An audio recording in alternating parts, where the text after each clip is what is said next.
गडचिरोलीमध्ये परतीच्या पावसामुळे धान पिकांचं प्रचंड नुकसान. हातातोंडाशी आलेला घास हिरावला गेला. शेतकरी हवालदिल. तातडीने पंचनामे करून आर्थिक मदत देण्याची शेतकऱ्यांची मागणी.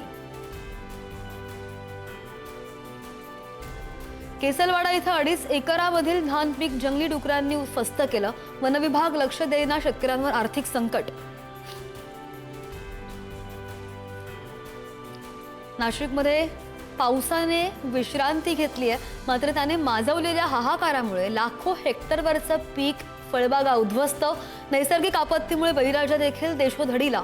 दिवाळी जवळ आली आणि त्यामुळे शेतकरी मदतीच्या प्रतीक्षेत. वर्ध्यामध्ये अनेक गावांमध्ये शेतकऱ्यांची टोकाची भूमिका. चक्क 17 एकरवरील सोयाबीनच्या पिकावर चालवला रोटावेटर. अतिवृष्टी आणि विविध रोगांमुळे सोयाबीनचं पीक धोक्यात. निर्यातीला सुद्धा मोठी गती. राज्यामधून दररोज सरासरी 100 कंटेनर्स केळीची परदेशामध्ये निर्यात.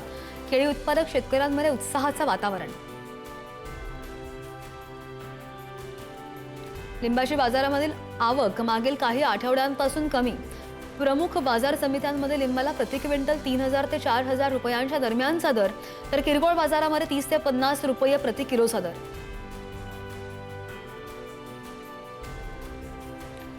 मेथीच्या दरामध्ये मोठी वाढ. सध्या किरकोळ बाजारामध्ये मेथीची जुडी 15 ते 20 रुपयांच्या दरावर, तर प्रति क्विंटल 8000 ते 9000 रुपयांपर्यंतचा दर. भाव तेजीत असल्यामुळे शेतकरी आनंदित.